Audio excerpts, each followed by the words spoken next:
It is my pleasure to welcome back to the Rhema studio, Reverend George Pink. George, kia ora. Hello, Andrew. Nice to be back. Nice to have you on the program another week, another 7-minute sermon, of course. I suppose that's the thing with clergy, you know. Sundays come around every week. Yeah. Another sermon to be written. But for you, your parish is not only a particular suburb in West Auckland, but it's a broader parish. You are the digital reverend, as it were. The millennial minister.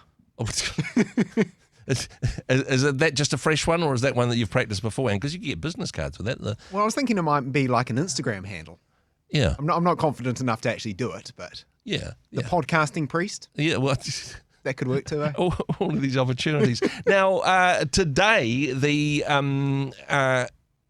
topic of this week's 7-minute sermon, I suppose the encouragement of Jesus to his disciples in some ways to say, hey, you know what? Don't just keep this to yourself. If the message that you've heard from me has changed or inspired you, don't forget to tell your friends, which again, is a very millennial podcasting thing to do. Don't forget to get it on the socials, right? Get it on the socials, as they say. Do it for Facey. Yeah.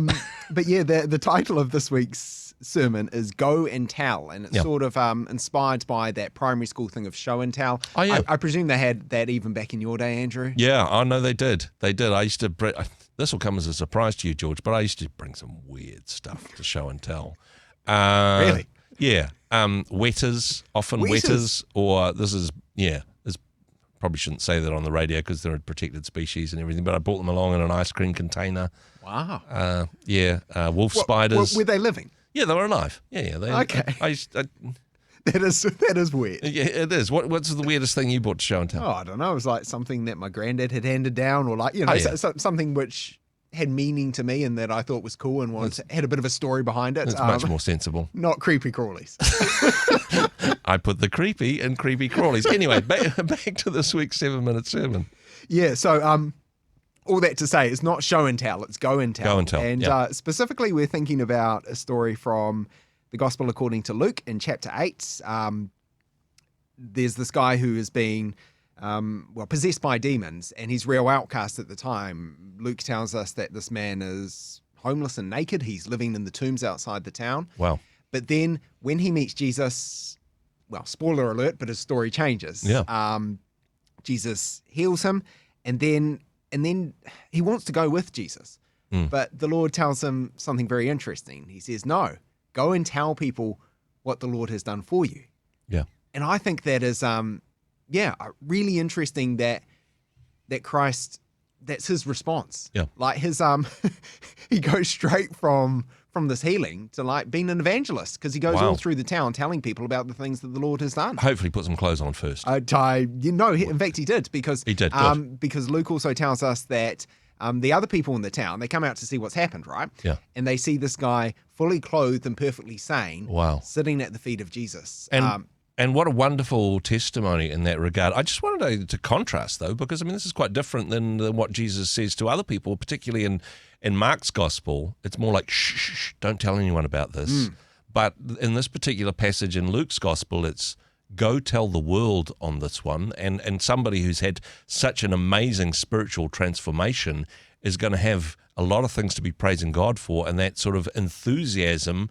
And, of course, the obvious transformational change for the people that had seen the before and after pics. Yeah. A wonderful testimony to share. Yeah, and I think that this man's testimony, his specific story, perhaps illustrates this sort of more general theme that we see throughout the Bible, really, in Testaments Old and New. I mean, if you think about the Psalms, there's stuff about proclaiming the works of God, about telling others around us about the wonderful things God has done. And that is something we see, throughout our sacred story in the Old Testament, certainly in the New.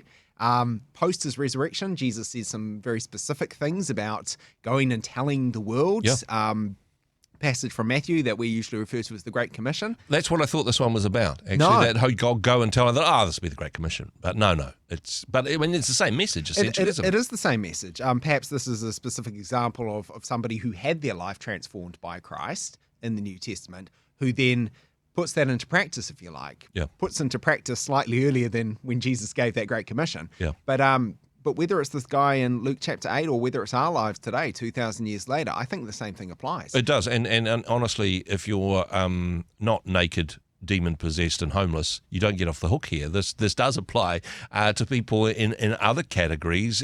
All of us, I'm sure, have a story to tell about how we're different because of Jesus. Well, seriously, I think that is a very good point you make, because it might be easy for me to think, okay, well, I don't have some dramatic story like that man in the Gospel of Luke did, or I don't have some big kind of coming to faith testimony of how Jesus has changed my life in a radical way like some people in our world do today. And I mean, that's great, they do, that's wonderful. But I think for the rest of us, it's easy to feel like, oh, well, do I really have anything to share? Do I have a story to tell? All of us do. Every Christian has a story, not just individually, but if we think about the big picture of what God has done for us in the person of his son, Jesus, I mean, to me, that sounds like a story worth sharing. And honestly, it should be, I suppose, a natural response to the blessing that we've received. That if our life is different, I mean, back to what we're talking about with the socials. If something interesting happens in your life, you want to tell people.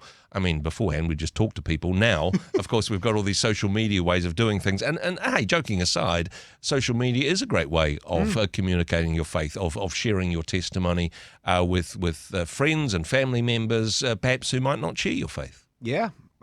I think you're right. I mean, social media gets a bad rap, and there's certainly some stuff about it which isn't that great, but we can also see it as an incredible opportunity. I mean, it is easier for us to be connected with other people, both those we know personally and people we'll probably never meet in real life.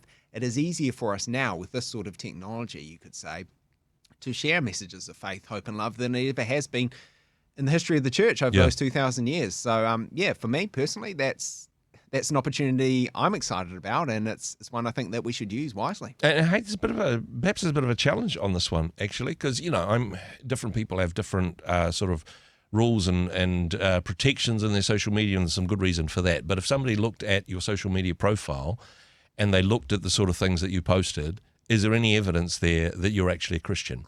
Would there be anything in your social media that would say, hey, these are the sorts of things that I'm in, these are the sorts of things that I'm influenced by?